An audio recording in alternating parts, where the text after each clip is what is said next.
Cette journée a été organisée avec les adhérents et avec les habitants en allant collecter la parole des gens, soit sur les ateliers du relais social, lors d'accompagnement, mais également d'actions d'aller vers. Ensuite, c'était avant tout aussi de les faire participer en tant que citoyens sur une rencontre avec des élus candidats à l'élection. Au niveau de l'élection municipale, on est avant tout sur une élection de maire et une élection d'un élu de proximité. L'idée, c'était de les faire rencontrer les candidats à l'élection municipale. Permettre une rencontre d'humain à humain en fait, inclure les citoyens, les citoyennes, l'idée que c'est à vous qu'on parle en fait, vraiment. Les candidats qui sont à disposition des citoyens, des citoyennes et que ce soit eux qui bougent. Comme il y avait 7 candidats, il y avait 7 thématiques. L'idée, c'était que chaque candidat passe à chaque table et puisse répondre aux questions des 7 thématiques. C'est ça l'idée du speed dating, un peu comme ça.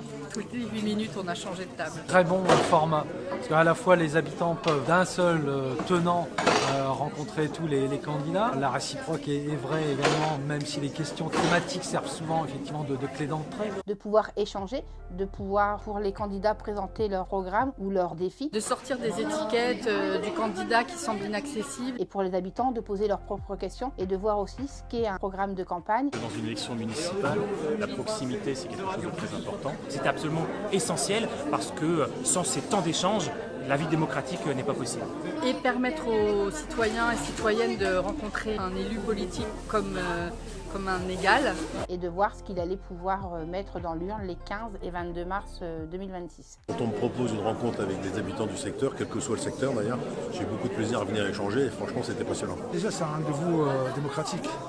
Donc en tant que responsable du mouvement et candidat à l'élection municipale, c'est naturel de rencontrer la population. Et aussi de répondre à leur colère, c'est que les élus, on ne les voit jamais, ils viennent jamais nous voir, seulement quand ils ont besoin de nous. Et là, c'était d'avoir un temps dédié spécialement pour eux, où chacun pouvait poser ses propres questions, pouvoir échanger, reformuler, avoir de l'information. C'est important parce que ça permet de rencontrer la population qui fréquente le relais social. Et évidemment que c'est intéressant d'entendre la parole de personnes qui ne prennent pas souvent la parole et qui ont plein de choses à nous dire sur leur vie quotidienne, sur la façon dont ils vivent la ville.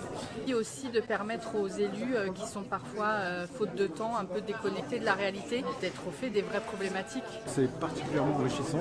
Ça nous remet aussi à notre juste place, nous qui prétendons être élus, parce que ça nous ramène à un peu d'humilité devant la difficulté que rencontrent certains habitants au quotidien. Amiens est une ville plus pauvre en moyenne que les autres villes de sa taille, donc ça ce sont des statistiques. Et là, au-delà des statistiques, ce sont les êtres humains qu'on a rencontrés qui du coup subissent cette précarité. Le prochain maire d'Amiens, quel qu'il soit, prenne à bras le corps ce genre de sujet pour que la précarité baisse. Beaucoup m'ont dit que c'était des rendez-vous sans filtre en fait, où ils ont vraiment été exposés à des situations pas faciles et donc il fallait y répondre tout de suite. Ça nous permet à nous, candidats, d'aller sur 4-5 questions importantes au plus près de la réalité. À l'issue de ça, il y avait un verre de l'amitié qui était proposé, qui a duré une bonne demi-heure, 3/4 d'heure, où là, toutes les personnes pouvaient aller vers les candidats pour suivre les échanges ou même les interpeller sur un sujet précis. C'est un rendez-vous avec la réalité. Ils nous influencent dans le sens où ils nous font remonter leurs problématiques.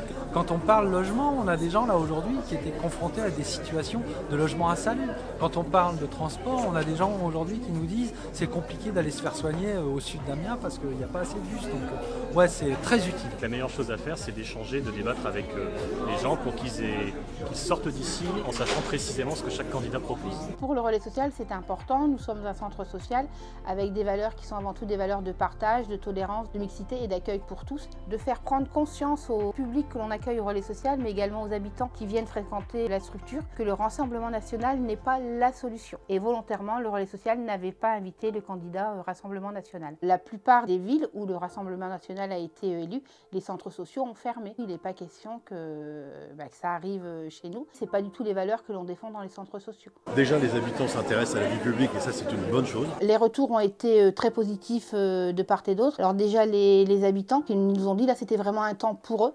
Moi je trouve que je remercie d'ailleurs le relais social parce que c'est bien que les habitants puissent venir parler de politique. Quand je dis politique, c'est le quotidien. On n'est pas là pour parler du national, car ça n'intéresse personne.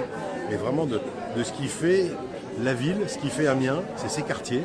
Et là, on discutait avec des gens du quartier Et franchement, c'était extrêmement enrichissant et j'espère que tout le monde a pris du plaisir. C'est important à la fois de montrer aux habitants que les élus, les candidats, ils peuvent les toucher. Et donc, c'est pas seulement un débat à la télé ou sur des papiers, quoi. Donc, il y a des choses en chair et en os. Il y a eu un vrai échange, donc déjà de leur accorder du temps, de répondre aux questions qui étaient posées, mais également aux autres questions qui ont pu arriver tout au long des débats. Ça a été un plaisir de débattre avec les personnes qui étaient présentes et puis d'expliquer un peu ce qu'on avait envie de faire. C'était aussi une sincérité, les candidats étaient tels qu'ils étaient, puisqu'ils ont découvert les questions ce jour-là, donc rien n'était préparé. Le format de cette rencontre est très intéressant parce qu'elle permet de casser les barrières. Elle permet de rencontrer directement les candidats et leur poser la question. Et puis, ils ont la possibilité de se faire aussi à l'idée, est-ce qu'ils racontent des bêtises ou pas, d'avoir cette sensibilité pour se faire une idée d'eux-mêmes, de la sincérité de la personne qui est en face d'eux. Les candidats étaient vraiment dans cette proximité avec les habitants qui étaient là. Il y a eu beaucoup de poignées de main de serrées, de programmes de distribués, d'échanges, d'explications. Et puis surtout, le plus important, c'est voter. Voter pour qui vous voulez, mais voter. C'est très important pour la démocratie. Quelque chose qui a plu. Je pense que c'est un exercice qui n'était peut-être pas non plus simple pour tout le monde. Il y a des candidats pour qui c'est une première fois qu'ils se présentent à une élection. Mais de ce coup-là, tout le monde était sur un même pied d'égalité. Le temps de parole a été le même pour tout le monde. Et évidemment, les retours de cet après-midi, les échanges très vifs, les échanges très concrets avec les personnes présentes cet après-midi qui ont parlé de leurs problématiques du quotidien, qui ont parlé du manque de dignité, du manque d'accessibilité des logements, de l'insalubrité, du coût de la cantine et des transports par exemple.